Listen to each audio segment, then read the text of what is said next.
Hello, hello, hello, hello, hello. Again, I'm just playing around with some OBS stuff here. Oh, man. So, I finally figured out. I've been doing this for like a weekend, for almost 2 months now. I finally figured out on Restream how you can, what's it called?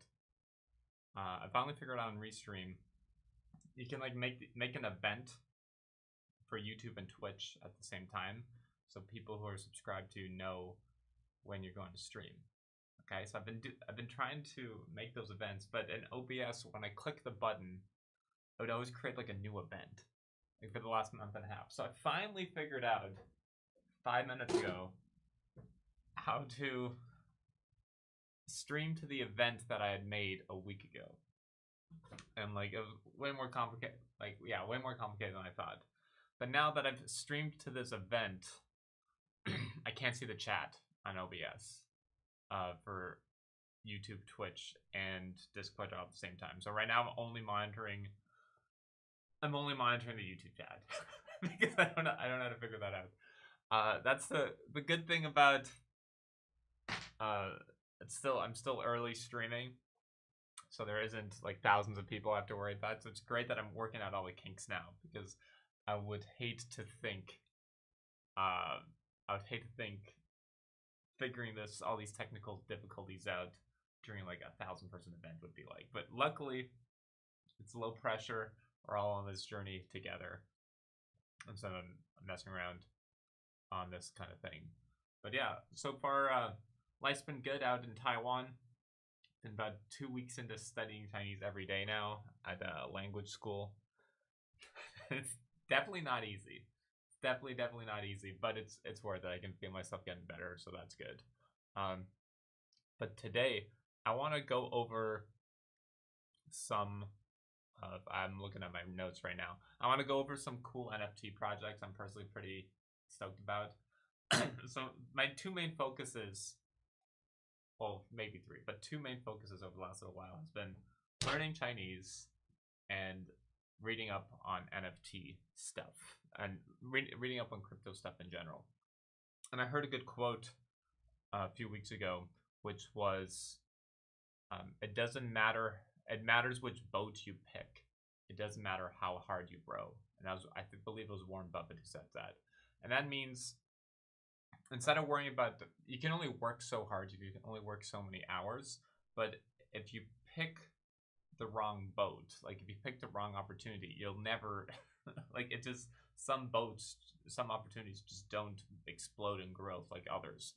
And that's why I'm so interested in crypto right now, because this is the one that's 100% exploding in growth.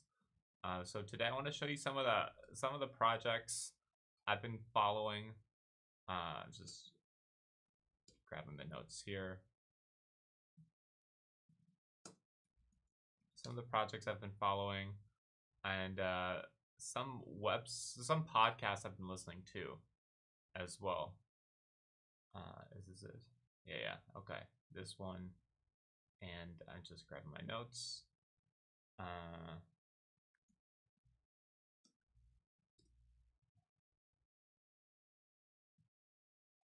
So let's kind of get started here. I believe, here we go. So first, anyone who's remotely interested in this space, I highly recommend, I changed my aspect ratio on OBS, so let me move this here. There we go. So anyone who's remotely interested in this crypto space or NFT space in general, I highly recommend these two podcasts. One is Modern Finance, and two is Proof. Okay, so Modern Finance is more about DeFi, with distributed finance and crypto stuff in general, like trading and buying in different projects in the financial space.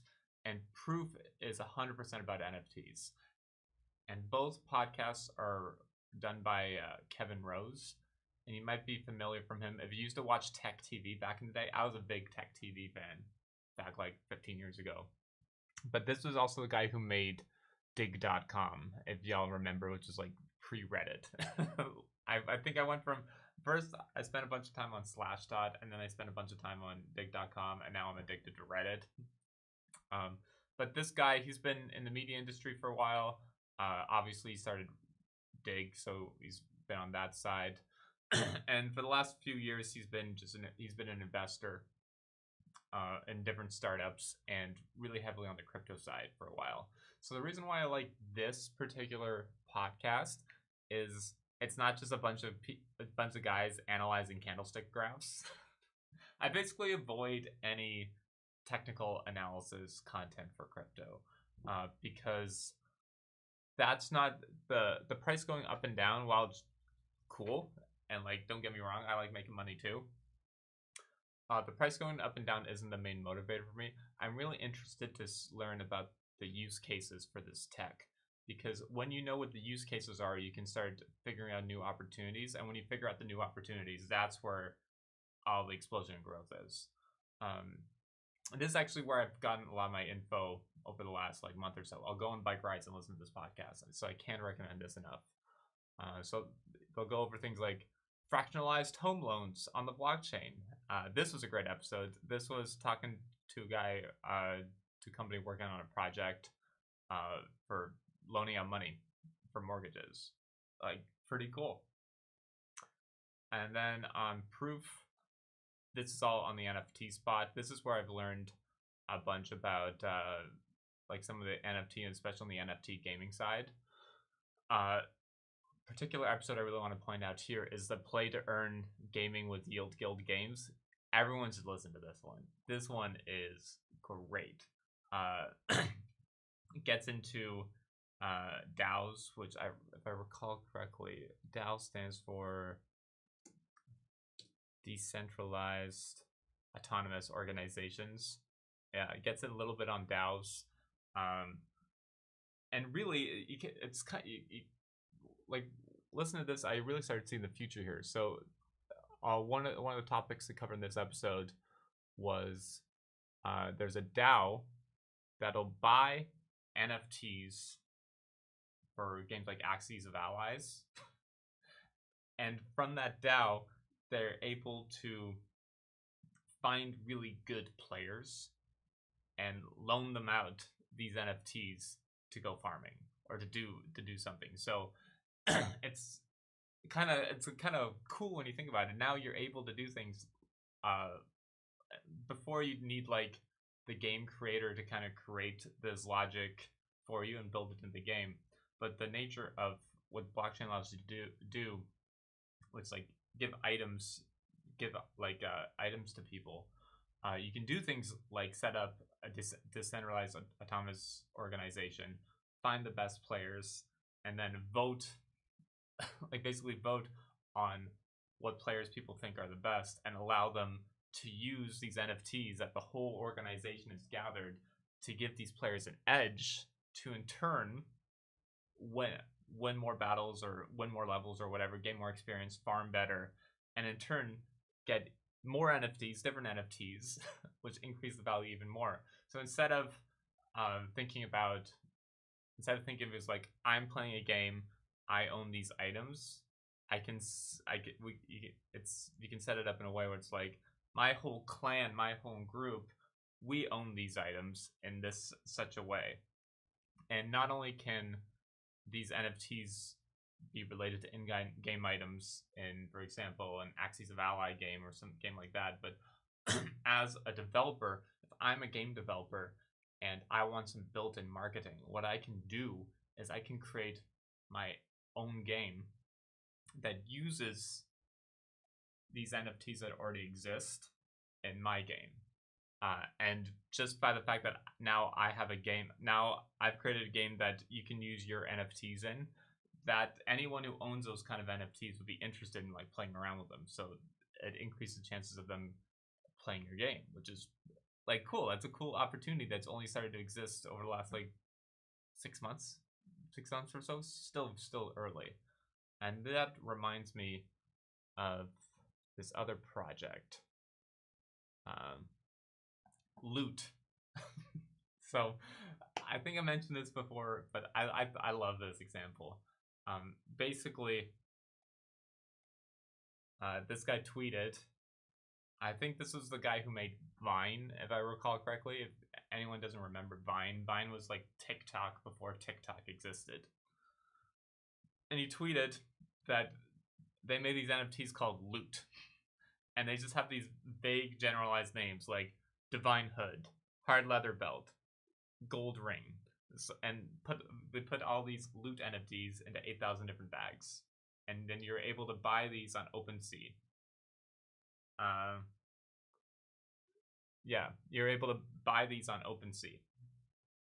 And so their idea was like, we're going to make these items. We're not going to put any art to them, no anything. And then let's see what the community does with them. And as you can see, people started, like, first of all, exploded in price. I don't really know how I feel about this. Like, the fact that it exploded so much in price is really showing that there's still a ton of just speculation for the sake of speculation. But then people started making their own art related to the loot. People started making like AI generated pixel art for this. And I could see people like making games around this. So if you hold onto the gold ring or the hard leather belt, like you could be able to use that in a game. And on top of that, what I've seen use cases for NFTs more and more now is on Discord channels. And so I'll see things like you can only join a certain channel on Discord if you have this NFT. So if I recall correctly, there's a Discord channel, I forget the link, where if you have a Divine Hood NFT, you can join like the Divine Hood NFT users channel on Discord. So it's like it's cool, it's fun, it's really really fun on that side. And I can see this more and more and more. One of the things I want to try out is I got at my own Discord channel that's still kind of growing, but I'm curious. One of the projects I've been itching to like spend some time on the coding side is a way of like distributing some sort of token or NFT to people on my Discord channel. And then maybe we can do something like anyone who's like the first 20 people who've joined the Discord channel, they get like a special NFT for like a thank you for joining. And maybe every time you post, you get some like tokens or something. And not necessarily, it won't necessarily like turn into any money in real life, but just kind of cool. Maybe it will. Now, a great example of this actually of an NFT project that was like made at a certain amount of time and then forgotten about for 2 years and then blew up again is Mooncats. Now, I actually heard about this through that Proof podcast that I showed y'all a little bit earlier. Let's see if there's anything in the chat. Nope. But this is an example of a project that was started in 2017, which in cryptocurrency years, this is like long time ago, which is kind of funny because I believe 2017 was right after the Bitcoin, one of the last big Bitcoin crazes. And so this is pre, like this was like really, really early stage NFT. Before, I know there's an NFT kind of standard way to write smart contracts now. I forget what it was called. NFT smart contract standard. What was it? I think it's like ERC 721. So nowadays, if you want to make an NFT that can interact with wallets really easily, you program to this standard. And so this basically says like, here are the methods you got to implement, here's the class names you got to use, that kind of thing. Well, this Mooncats project existed before that standard before the standard existed. So in order to use these Mooncat NFTs in like modern wallets, you have to actually wrap them into another smart contract that uses the standard. But this is way back in 2017 that this was launched. And the way this project got some more attention recently was they launched it and then didn't really get much attention. And then out of nowhere, I think about 9 months ago or so, this Ethereum wallet that has like a bunch of money in it and some early like some early like some really rare like CryptoPunk NFTs. People like monitoring this wallet because nobody knows who owns it, and somebody noticed that out of nowhere, the owner of this wallet just just minted some Mooncat NFTs out of nowhere that happened to have the same color as their CryptoPunk. And so people saw that and they all started jumping in. And so this project went from being dead to being revitalized again. Now, what I really like about this project is how they're tying a story to these NFTs. So a big thing I hear about all the time on like LinkedIn or Twitter is people saying like, oh, all NFT is a pointer. It's just an address. Like it has no value, blah, blah, blah, blah. And that's true. At the end of the day, it is just a pointer. But I'm noticing that the trend is the more of a story you can tie to something, the more true artistic effort. I don't want to say artistic value because I think it's like beauty is in the eye of the beholder. A great example is I love screaming music. I love death metal.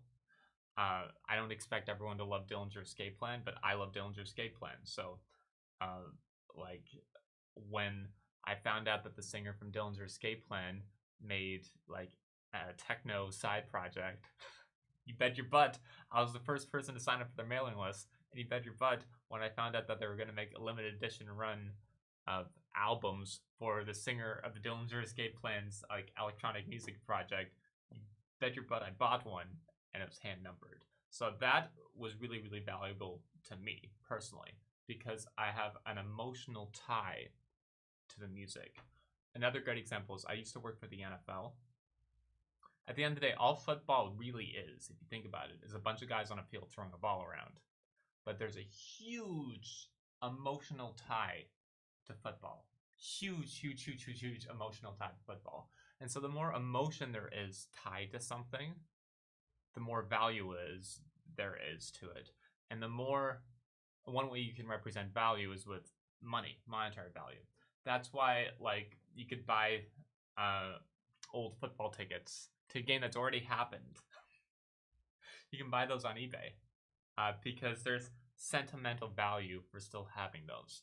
And so a lot of, I've noticed like, especially some of the engineers, they forget about the human emotion side and how human emotion can really play into this and how subjective human emotion is.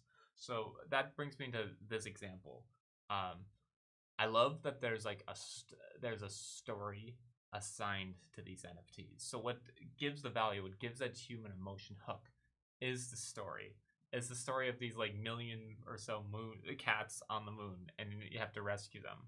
And so after listening to the interview of one of the people who started this project, I could tell that he was truly, truly passionate about crafting the story about these mooncats.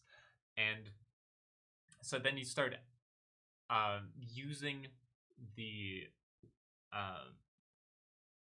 the boundaries set among your canvas to like influence where your art is going. So a good example for that is in music. I can give myself boundaries by saying I'm going to make a rock song, so I'm going to use these kind of instruments. But the fact that I'm using 2 guitars, bass, and drums gives me a certain direction to go for the song. Or for art, I can say I want to use, I'm not too much of an artist, I want to only use, say if I want to do calligraphy. I only want to do calligraphy and I want to use this kind of paintbrush. And by giving myself these constraints, it pushes the art in a certain direction.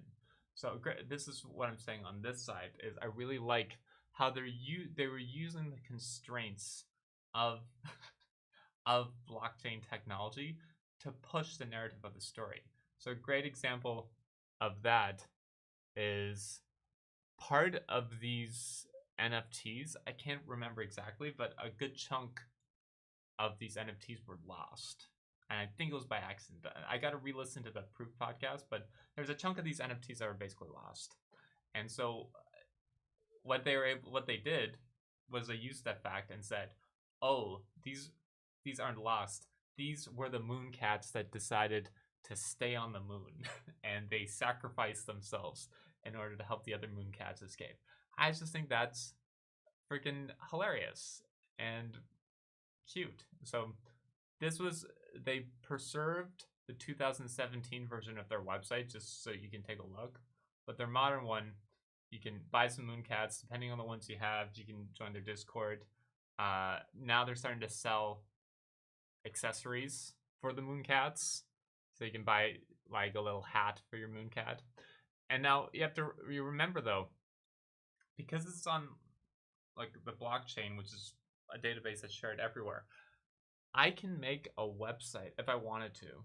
I can make a website. I can make a game that looks at the Ethereum blockchain and says, if you have these kind of moon-cats, show this kind of UI. If you have this kind of moon-cat NFT, then render a 3D image representation of that NFT for this video game I make. Let's say if I wanted to make like a spaceship racing game for the moon-cats, I can do that without any permission or anything from the organization. And that's cool. You haven't really been able to do that before like this blockchain tech. And sure, you could say that well, game company could have made a server with an API and you could interact it that way. But at any point in time, that game company, because they're centralized, could turn off their API service. At any point in time, that game company could remove things or add things or do breaking changes or whatever. The thing that changes things, it's a very, very subtle difference. It's the fact that this information's not centralized by one game company. Once it's written in that blockchain, it's there. It's there forever.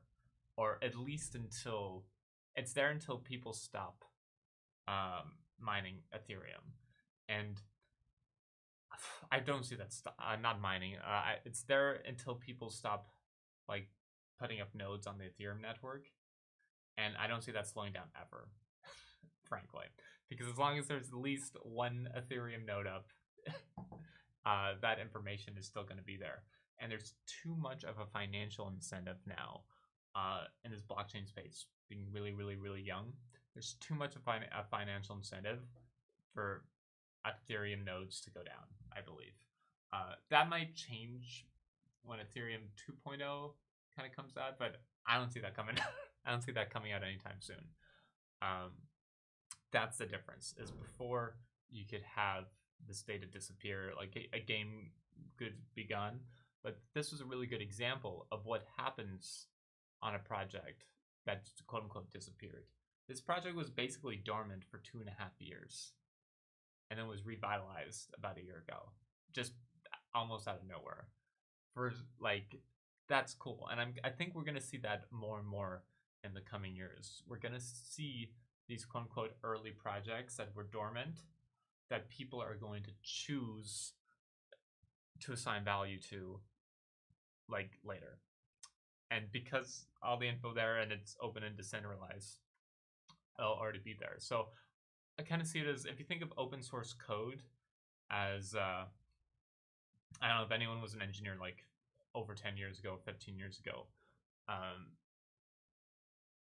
When I was using ASP.NET, it was really common to use a thing called web controls, which are basically React components, but this is with ASP.NET. But there wasn't too many open source ones. GitHub wasn't really around. About 12-ish years ago. It might have been around, but it wasn't that popular. And you'd buy these web controls from companies like Telerik.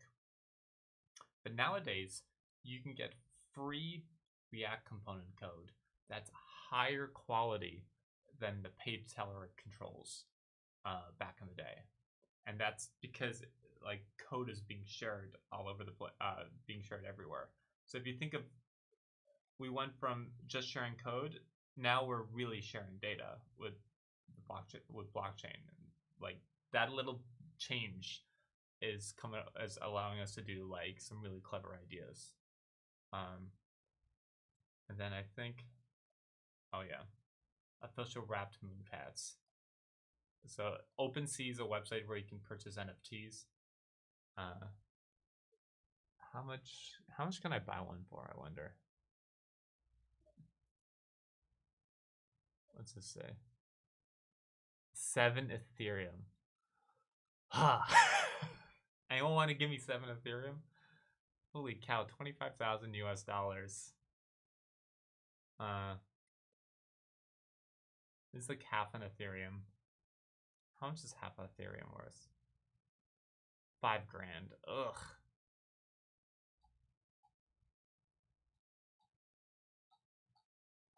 See, I kind of just want to make a bunch of money again so I can just buy random NFTs. It's funny. It's like I get it. I really get why people want to do it. It's like the same feeling I got when I was a kid and I wanted to buy like certain Pokemon cards. Like I'm definitely feeling that feeling with NFTs. So what I'm interested in is, so as a couple of you might know, I have my own I have a metal band that's based out in Los Angeles. We're actually planning to do an album release next year. We already finished an album. So I'm starting to think of ways to incorporate NFTs with this album release. And I've seen bands do things like, oh, you get like a tiny bit of art, digital art for the NFT. But I'm really inspired by like this Mooncat story. And I wonder if when we release the album, we can make a story behind the lyrics, because all the lyrical themes are all kind of unified, and then make certain items, like certain NFT items, based on the album, with the intention of being interchangeably being used in other projects. So I'm really interested in incorporating, using the constraints of blockchain, the constraints of the lyrical themes in the album, and the constraints of the art direction we've chosen for the album, which, by the way, we just got the album cover. It's dope. I can't show it yet. It's sweet. It's really, really cool. But using the art direction of the album, and then taking some inspiration from Mooncats, taking some inspiration from the Loop project, and making these items generic enough to be able to be used in other places. I think there's a real opportunity there. For people who are storytellers, I think there's a huge opportunity in NFTs right now. For people who are actually like artists, visual artists, I think there's a huge opportunity in NFTs right now. For people who are even musicians, I think there's a huge opportunity in NFTs right now. I think that this will provide a way of making things collectible in a digital world, which I'm really excited about. I really do believe that if Bitcoin was imagine Bitcoin as the first cell phone. So if Bitcoin was the first cell phone, remember those really big cell phones that had no apps or anything that you could call, and it was like $1 a minute? I believe that was Bitcoin. And then I believe some of these other, like the early smart contract stuff built on top of Ethereum, that's kind of like the Motorola Razr phone. And I think we're getting closer to the quote-unquote iPhone in the blockchain space. We haven't quite got there yet. I think NFT's one step closer. It's like a nicer Motorola flip phone, but I definitely see we're still a ways away before this becomes like mainstream for normal people. But now's the time to kind of really learn this stuff, because when that time comes, you want to make sure you're on your surfboard, standing on it, ready for when the wave hits. I'm going to see if there's anything in the chat. Okay, nothing in the chat here. Well, those are some of my thoughts on some of the NFT space over the last little bit. I'll keep you all up to date on that as I learn more. But thanks again for joining, and I will catch